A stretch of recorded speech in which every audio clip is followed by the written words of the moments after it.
Welcome to USA Global TV and Radio, where our mission is to provide education, entertainment, hope, and inspiration. USA Global TV and Radio connects you with experts and audiences all around the world every single day to help you succeed in business and to live a richer life. Visit us at usaglobaltv.com to learn about career and life-changing training and mentoring programs like the Listening Mentor. Subscribe to our newsletter to stay informed about our special programs and offers. Discover how you can become a guest on one of our shows or a host or producer of a USA Global TV and Radio show of your very own. That's USA Global TV and Radio, where the doctor is always in.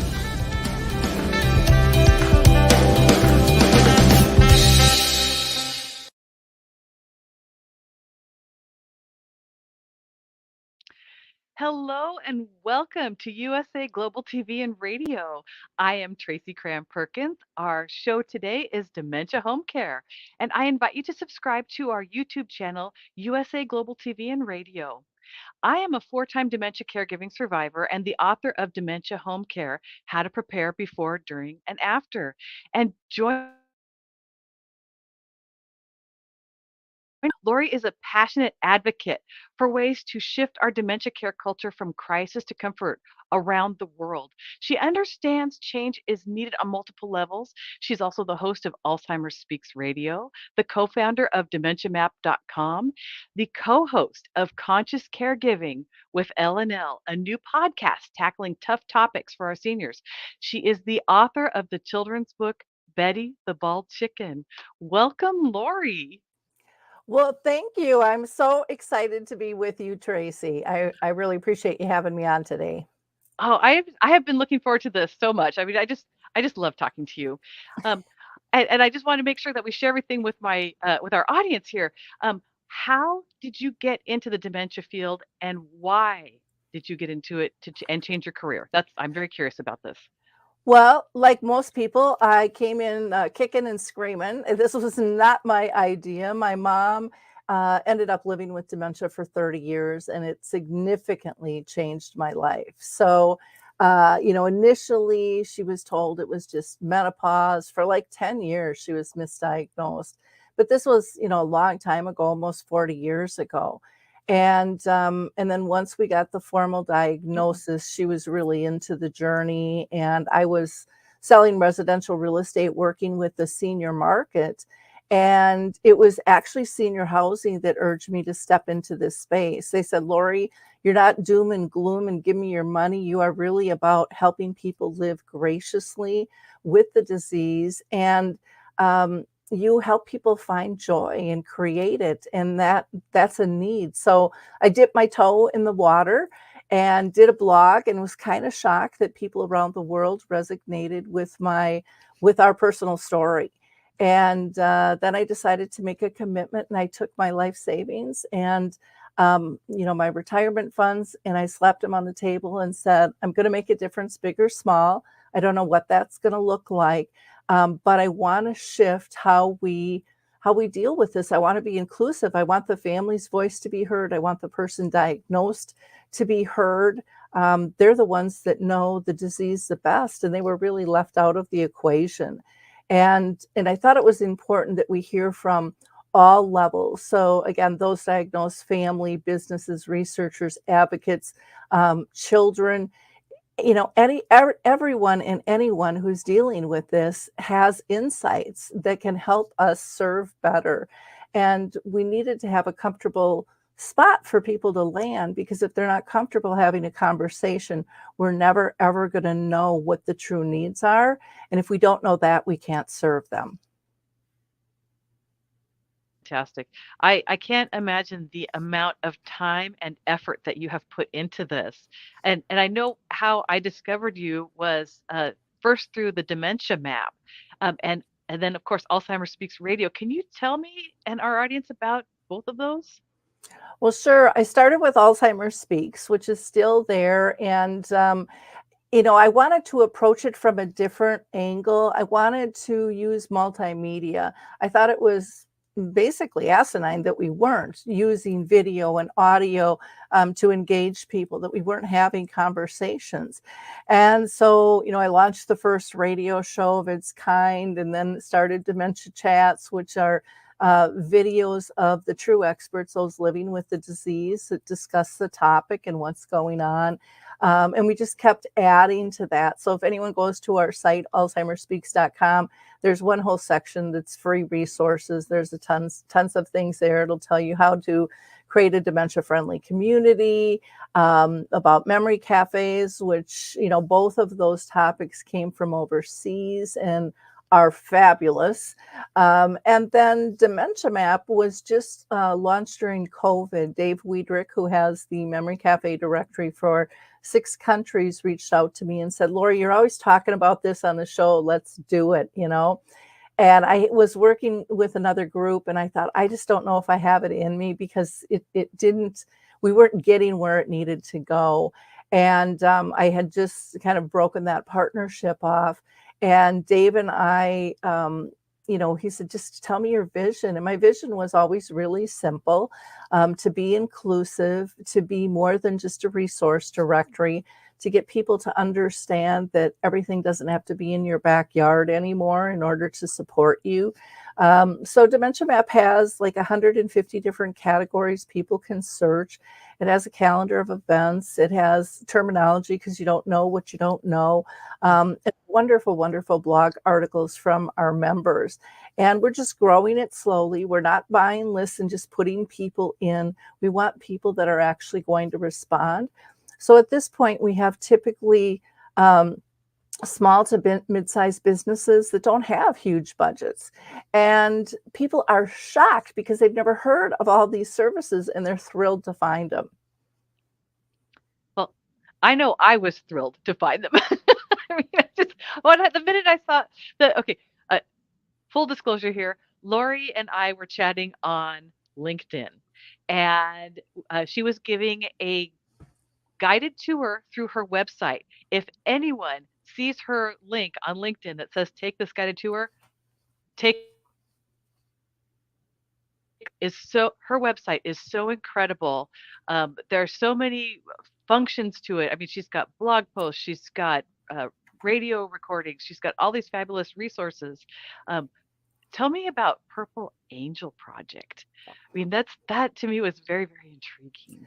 Well, the Purple Angel Project, I should, tell people I'm kind of a megaphone. I see something and I want to blow it up and help spread the word. So things like the Memory Cafe and the Dementia Friendly, those came from overseas. So did the Purple Angel. This was actually created by Norms McNamara, who's been living with Lewy body. Gosh, I bet it's been 15 years now.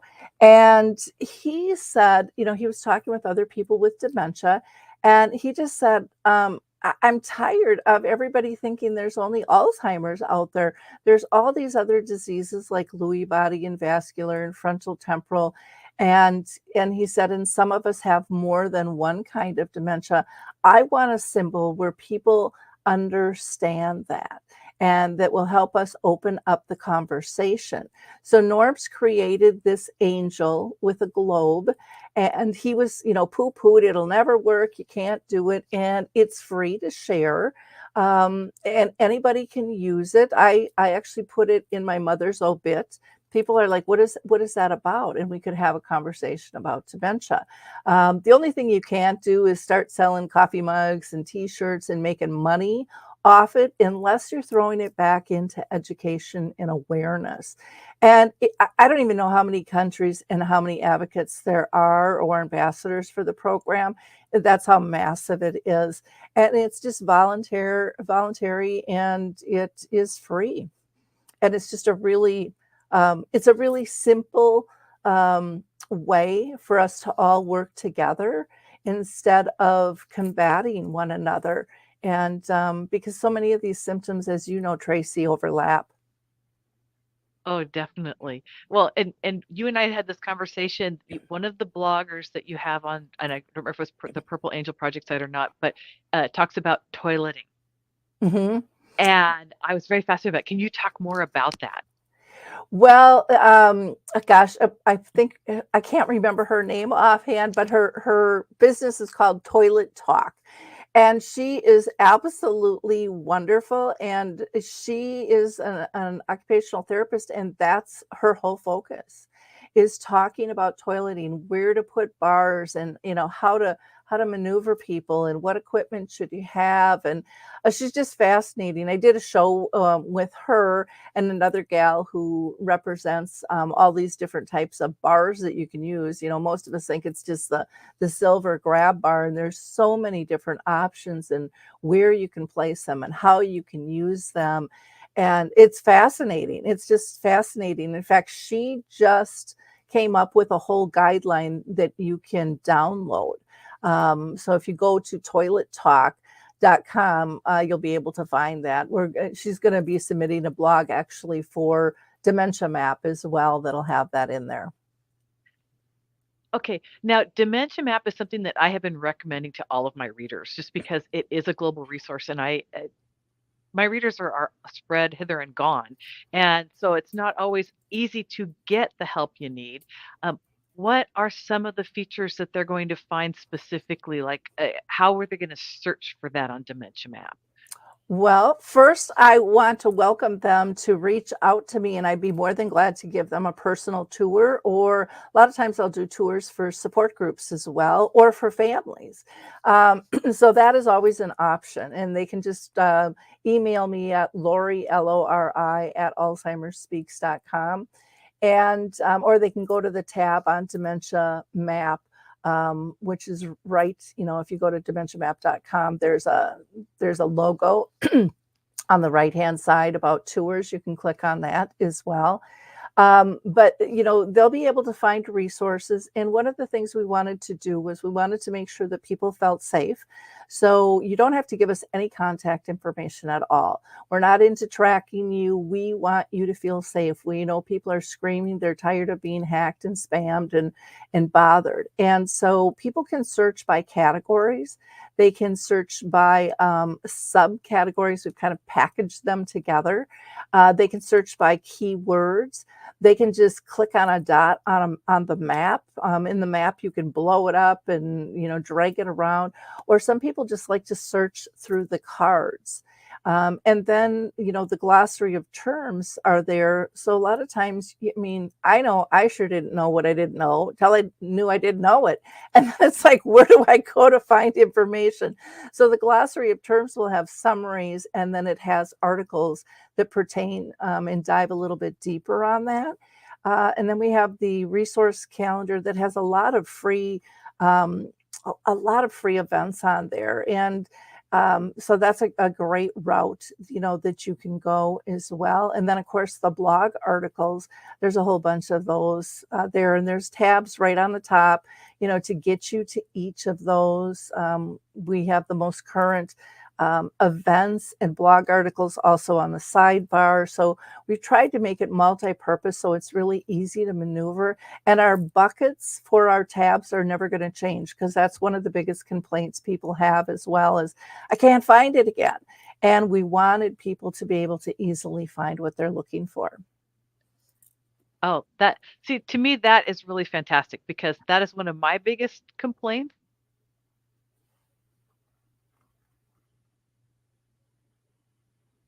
Because if a link moves and you can't find the link, it's really hard to search for it because it may not come up again.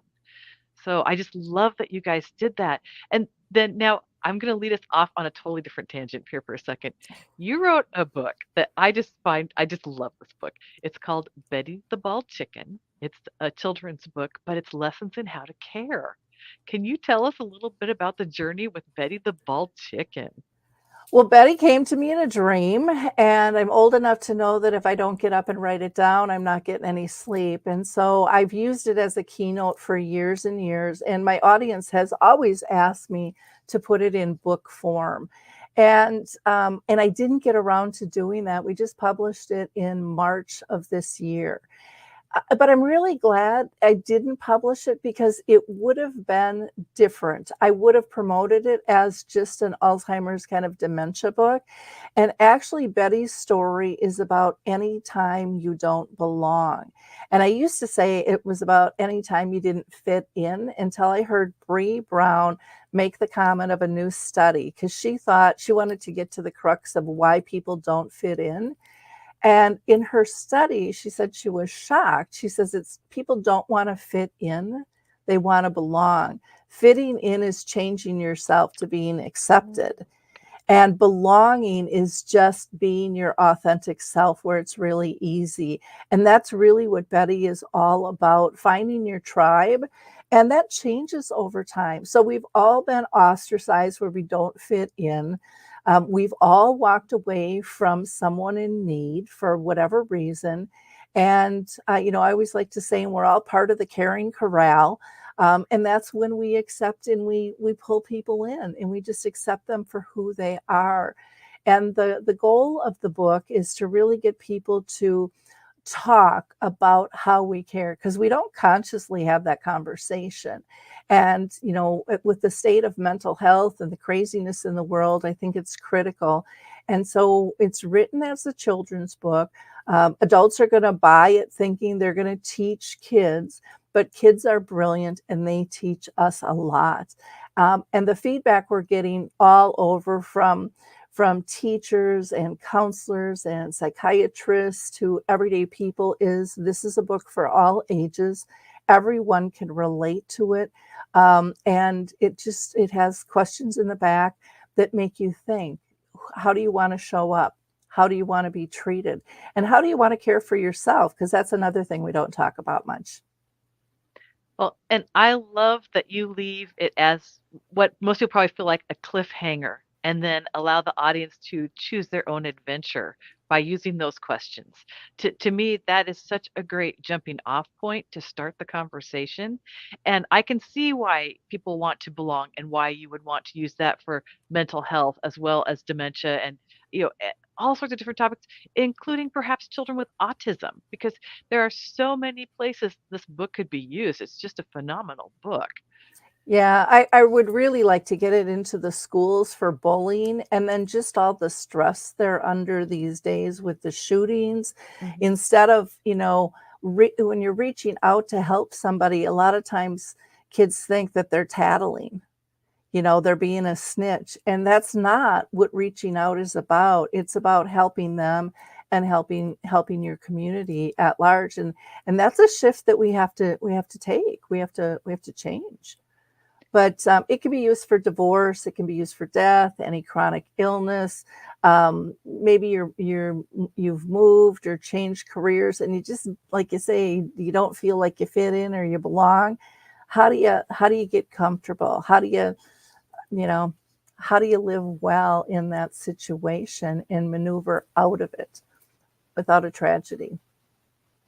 And it's so important because we are having some issues obviously everywhere, and we don't know how necessarily. If we don't have something to model after, it's difficult to just grasp it from straw. You just can't. So I just think it's wonderful that you have done this. Now, I also know that you have started a new podcast that you are doing that we talked about when we were doing the intro to the show, the conscious caregiving. Do you want to talk about that a little bit? Oh, yeah. I've partnered with Lance Slayton with All Home Cares Matters, and he's just absolutely fabulous. He has his own podcast under that name. But the two of us have joined forces, and once a month we're tackling tough conversations. So we just started it in June, and our first one was what the heck was it on now? It was on elder abuse, and then we did seniors and driving. We did end of life. We've done scams. And in fact, tomorrow we're going to record one on seniors and traveling. And, all these things they're so complicated, but they're things people don't talk about. And Tracy, you and I have had this conversation. So often people wait until there's a crisis and things hit the fan, and then everybody's chaotic. And we need to get these conversations more comfortable and people talking about things earlier on. Oh, I totally agree. I if you don't talk about it ahead of time, then there are it's like cascading events. Everything just goes wrong and keeps going wrong, and it's hard to stop it, and to get your hands around it. And just having something out there to demonstrate that is so powerful because, again, especially since we've come out of COVID, the isolation, and we're back amongst each other, it's we've kind of forgotten or we Yeah. don't know where to look. So I just admire you for doing that. And what other things are you working on, by the way? Well, can I add one more thing in on Oh, conscious absolutely. caring? Yeah. We try to do them in a panel atmosphere because we want to hear different voices. We try to go in non-biased. I mean, we all have our biases, but we really want to have an open conversation, and we also want to give people a ton of resources that they can dig into after the show. And to me, that is critical. A lot of times you hear about things and then you don't know where to go, and then you're too busy to kind of search it out. So we want to have a lot of clickable things for people to be able to access with that. Other things that I'm doing, one of the things I'm excited about is our Dementia in the Arts program. And Dementia in the Arts is a program that I do with Mary Crescenzo, who's a master artist. And what we've done, you can find these on Alzheimer Speaks under our free educational programs. Um, we interview people living with dementia and they showcase their art. And it is spectacular. We have people of all different levels. Some people have done art all their life. Many have never done art at all. And it's a stigma buster because people go, well, they can't do that. They can't learn, but they can. They, put a paintbrush or I don't care if it's a colored crayon or a colored pencil, whatever it is. People do photography and woodworking and jewelry making and etching, and they do digital art. They do oils. They do watercolors. I mean, it's absolutely fascinating. But they also explain how they adapt their art as their symptoms change, which is really helpful for everyone. But the common theme that comes over and over and over again is how they get in the zone. And when they're in the zone, their symptoms decrease. And I just find that absolutely fascinating and beautiful on multiple levels. And I wish I would have known that on my mom's journey. Oh my gosh. Okay. I wish I would have known that too because I would have done that with my dad. I mean, you think about the things that you did to keep your mom active or distracted, and then not again. You were talking about not knowing what you don't know, Mhm. and so I am so impressed by this. Um, what? Hold on just a sec. Okay, sorry about that. What other projects are you guys working on? Well, I'm always open to new things, Okay. constantly. And so right now, I'm just trying to kind of stay afloat. I do a lot of speaking and training, so I'm, heading down to Texas here in November for a conference on the 10th down in the Panhandle with the agency on aging. I'm going to do a full day program down there, which I absolutely love. We're going to be doing a screening of the film A Timeless Love, and then what I do, I call a little bit different. I call my style emotional based training. I want people to laugh and cry. I want them to hear real stories. I want them to be inspired. I want to give them short tips that they can easily apply. So, one of the other things that people can find on the website, again, under that educational programs, is tools. So I have one, it's like a trifold you can go ahead and print out that has all kinds of communication tips. Underneath that free educational resources, there's many different little graphics that you can click on. But that talks about, having good eye contact, smiling, just having a smile can diffuse a situation, agreeing with somebody like you're agreeing with me right now, nodding your head, Yeah. um, using multisensory engagement, little simple things that we don't think about. And what I love about that whole tip sheet that I pulled together, it's good not just for dementia, but anybody. Mhm. And sometimes we are so busy trying to figure out what our answer is going to be that we're really not paying attention to the conversation. There's also your memory chip, which I developed, and I'd be more than glad to share that with you on Yeah. how that works if you want. Um, like everyone else, there was a day I was not a very gracious daughter to my mom, and I snapped at her when she repeated herself 45 times in 10 minutes. And then, of course, you have this great guilt. And even though they might not remember this later, you do. And it's just devastating because you should have been better. So I interviewed people around the world, both professionals and families, and I asked them three questions. The first is, what do you want your person to know? Staff said, well, we want them to know that we're here and we support them. And families typically said, well, we want them to know that we love them. And what I realized in an instant was we think our words are going to get that message through. But as dementia progresses, again, we need to use multisensory. And what that means is maybe you're going to wear the same cologne. So that's going to be another avenue for them to connect to you when they smell that cologne. Maybe it's going to be your touch. Maybe it's going to be your tone. Maybe you're going to have a certain phrase you say when you enter and when you exit. Like with my mom, on my way out, I would go after a while and she'd go crocodile. And I would get scolded by people and they would say, you can't say that. She's not a child. And I'm like, you don't know our situation. You don't know anything about dementia. You don't realize she's gone back in time, you know, uh, far back in time. And this was a phrase she said to my daughter. She said to me, her mom said to her, her grandma said to her. This gives her great comfort.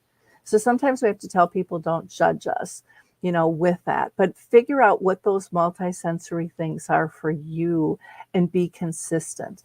And then I ask people, what do you have to focus on? And staff said, well, I've got a job description, and family said, I have a to-do list. And I was like, good, I've got a to-do list too. And I kind of let that one go. And then about 2 months later, I woke up in a cold sweat and bounced out of bed going, oh my gosh, I missed something. And it wasn't a word, Tracy. It was this feeling of, this isn't how I pictured my life. And what I realized in that kind of twang in their voice was when they have an emotional need, um, they can't be person centered. They can't put that person first because, as a human, we always have to protect ourselves first, consciously or unconsciously. So at that point, I knew that I still had to do my to do list, but I first had to refocus on that wasn't my priority of care. And it might sound kind of silly, but I needed to focus on, was she safe? Was she happy? Was she pain free? So I basically came down to the base of Maslow's theory and said, what's most important? And when I focused on those three things, safe, happy, and pain free, I delivered my tasks different. I was able to be a daughter again. I could sit on the couch in silence and just be content because she was. It was amazing, the power in that. And then the third question I asked people was, what do you want to remember? And the sad part was staff said, well, I really don't have to remember anything. And because we've trained them to be task oriented and not to be relationship based. And families said, I want to remember the person who was. And to that, I would say, look in the mirror. You've disappointed many in your life. You've made many choices that others haven't been happy with. That's called adjusting to life. Look at the whole person. Look at the beauty in each. And, when I speak, I have a collage I put up of my mom. And when I put it on the screen, the audience just gets quiet, and I let the pause set in, and I say, I know what you're thinking. That lady's had a lot of bad hair days, but a bad hair day doesn't mean you didn't have a good day. How many of us now say, I'm just going to binge watch TV. I'm not even going to take a shower. I'm just going to sit in my jams all day. But we don't allow a person with dementia to do that. Joy looks different as the disease progresses. So your memory chip, feel free to download it. There's a video that explains it on the site as well. And there's also your memory journal, and then some other tips on living well with dementia in the tools section. So let's talk about journaling. Obviously, writers, but now for non-writers, journaling's not quite as easy. Do you have prompts for journaling in your journals? Well, it's not a journal. It's just it's one page. Okay. And what I tell people, and again, there's a video that goes with it. What I tell people is bring in a picture or, write a phrase. I mean, sometimes it's just who's in the picture, because people don't know who's in the picture. So just finding out who's in the picture or what was the situation. What I found was my folks' friends brought pictures in. I heard the funniest stories that they never told me growing up because they thought, one was over like a chicken wing feast, and my dad and my godmother got into this eating frenzy. There was this big contest, and I can't even remember how many wings they ate, but it was like, it was unbelievable. But they were laughing so hard telling the story about my dad and my godmother, Dorothy, eating these wings. And, we were able to relive that with my mom. Maybe it's a phrase, maybe it's a haiku, maybe it's just what somebody thinks of somebody. Maybe it's a joke that's been repeated 45 times, but it just makes them smile because it makes them remember that person. Journaling can come in all different ways. It doesn't have to be in book format. It doesn't have to be grammatically perfect. It's just jogging the memory. That's what it is to me anyways. I don't know. What is it to you, Tracy? Well, first of all, I love the description you just gave because getting back those memories. For me, what I did is we created memory books, and I would use that to follow timelines. So for me, just using those pictures and bringing back memories, and then being able to figure out where my dad was, that's now for journaling. What I ended up doing for myself, and this is where I had material for my book.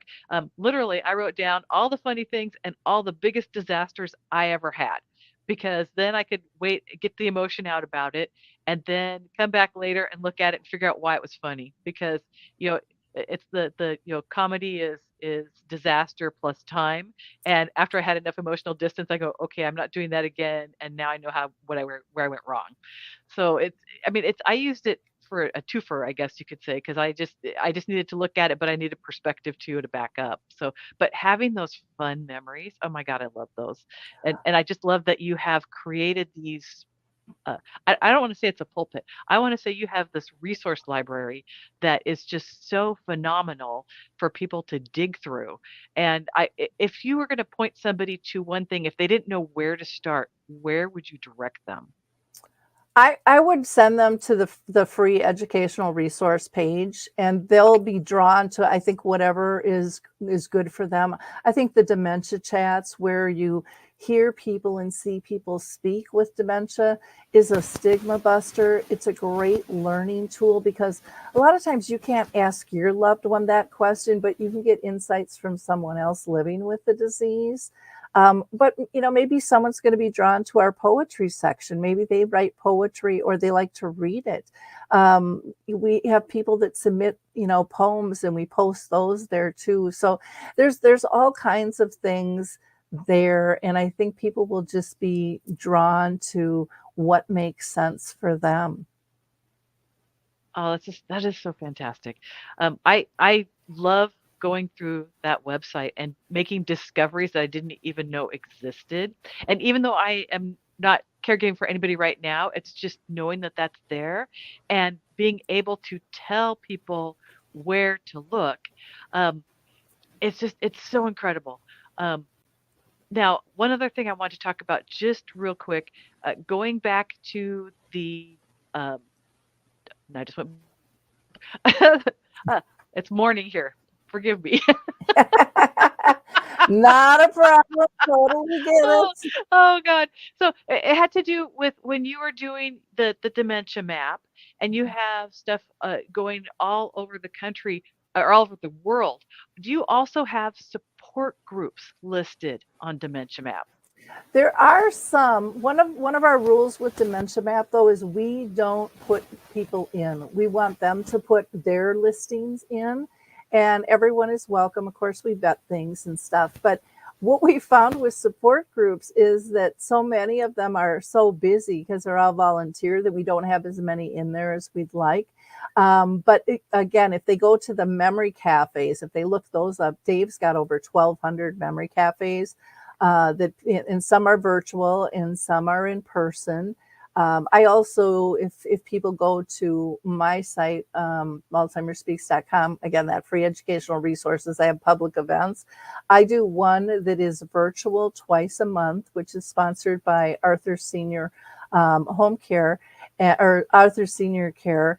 And we meet from like 1 to 3 o'clock, typically on the second and fourth Wednesday of the month virtually. We have people from Belgium, from Florida, New Jersey, and I'm based in Minnesota.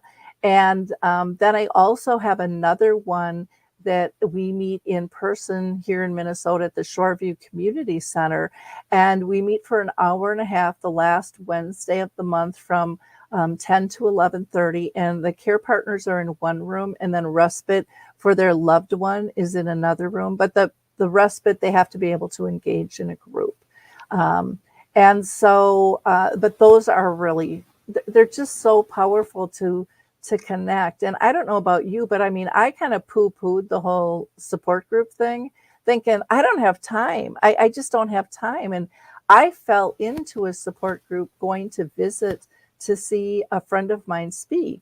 And then I was like, oh my gosh, I really need this. I had no idea. And I was sparked because the facilitator asked one question, and it was, what do you miss the most? And I missed a hug. My mom couldn't reach out and grab me anymore.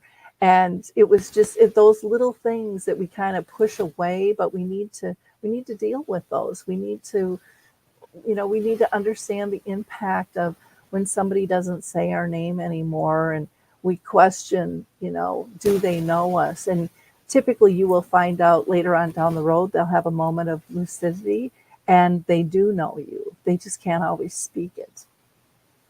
Oh, wow. Okay. I'm feeling a little misty at the moment, but especially the conversation about the support group and asking that question of you, what do you miss the most? I too fell in backwards into a support group, not knowing that I needed it because I had the favorite lie, I can do it all, and then until you can't. Yep. So, and then when I did find a support group, it was like, oh my heavens, Yeah. what a The, huge difference. And I just recommend support groups. Go ahead. I was just Go going to ahead. say it's so critical because one of the number one things that I hear from people all around the world is they feel isolated and alone. Their friends and family kind of drop by the wayside because they're uncomfortable with it. And when you develop that peer group again, you really do feel whole again. Sometimes we're trying to convince our siblings or someone else in our family of, mom really needs this or dad's doing that. And they come and visit and go, they're fine. They're fine. What are you talking about? Because they pulled it together during that time frame. And it's just so nice to talk to people that truly understand. Oh, I wish we had more time because we're running out of time now. But Lori, thank you so much for joining us. I really appreciate you being here. Oh, it's been an honor, Tracy. So, to the rest of the audience, I want to thank you for spending your time with us. We'll be back on November 21st, and our guest will be Dr. Les Griffith. Dr. Griffith is a physician, author, lecturer, and public speaker who has been involved in educating medical students and the public for over 40 years. He is the co founder of Bastyr University, and for the last 10 years, he has been researching the endocannabinoid system and its relationships to disease and its role in regenerative medicine. In the meantime, you can go over to our YouTube channel at USA Global TV and Radio and look for Dementia Home Care playlist, where you will find all of our past